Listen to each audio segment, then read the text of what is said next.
minutes. Thank you, Madam Chair. Ms. Maher, who is Uri Berliner? Mr. Berliner is a former senior editor, That's all?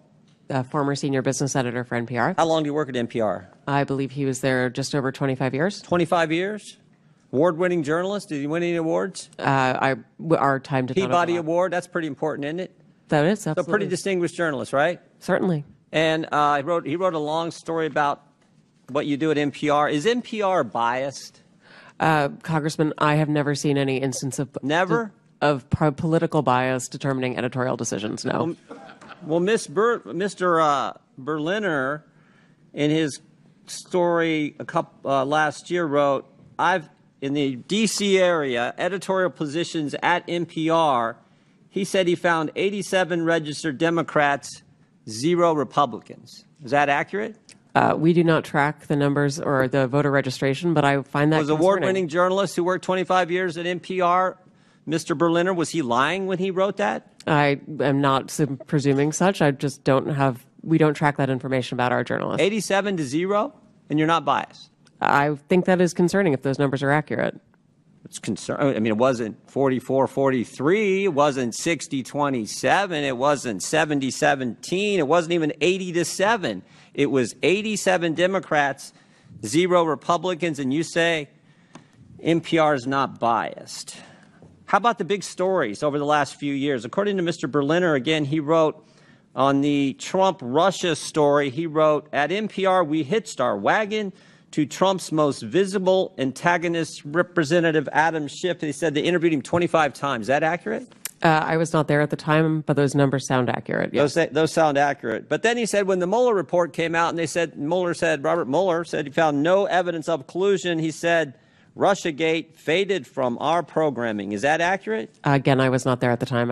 I couldn't say. You couldn't say? I was not at NPR at the time. You didn't prepare for that? You knew we were going to ask you about this guy, didn't you? It's come up like 6,000 times already in the hearing.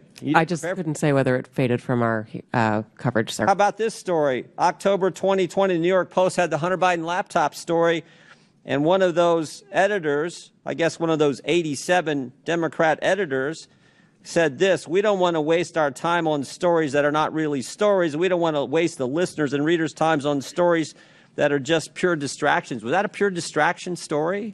Our current editorial leadership believes that that was a mistake, as do I. Yeah, the whole country knows that was a mistake. Definitely impacted the election, or I think it certainly impacted the election. How about the COVID origin story? That's a pretty big story too, right?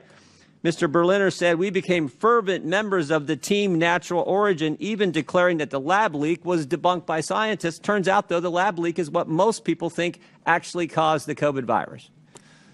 Sorry, is there a question there? There is. You guys were 0 for 3 on the three of the biggest stories in the last 5 years. You guys were 0 for 3, and yet you maintain that NPR is not biased? Congressman, I do not believe we are politically biased. No, we are a nonpartisan organization. Nonpartisan organization. What's happened to your listeners over the last 5 years? Went up, down, or stayed the same? It has gone up and down and is now going back up. Well, I thought 5 years ago it was at 60 million. And you said in your opening statement, I think 43 million. That's correct. So 43 million now, and it was at 60 million 5 years ago. I can do some math. That looks like it went down. And is now going back up. It's now going back up? Yes, it is. How much has it went back up? It's gone up a couple of millions over the past year. So you went from 60 million to 41 million. Now you're back up to 43 million. In a year's time, I'm very proud of that growth, sir. Okay, you're proud of that growth. Okay. But over 5 years, this went down 18 million. That is correct, sir. Okay. Should taxpayers subsidize NPR?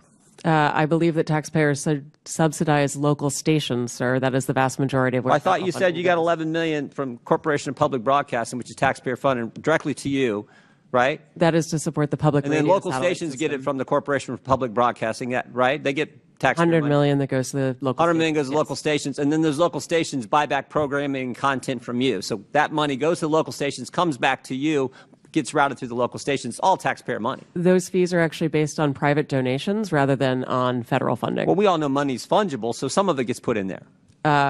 Certainly, we could agree that money is fungible. What? More money for less listeners. You fired the guy who pointed all this out, who said that you were so biased to the left that you lost listeners, which is exactly happening, and you're here maintaining that, you need to continue to get taxpayer money. I did not fire Mr. Berliner, sir. Okay, the guy that left after all that. Understand. Are you fundraising off today's hearing? Sir, I believe that there was a message that went out earlier today letting people know we were coming in. Yes. Yeah, and at the bottom of the message it said, donate now, right? I don't recall the exact I can language. show it to you. Right there it is. Donate now. I mean, I'm not against fundraising. We all do it. I mean, I get it. But it's, I assume this fundraising thing is probably going to all the left listeners who are subsidized content by the taxpayers, and that's The rub. gentleman's time has That's expired. the rub. I yield back. I now recognize Ms. Randall from Washington for 5 minutes. Thank you so much. You know, I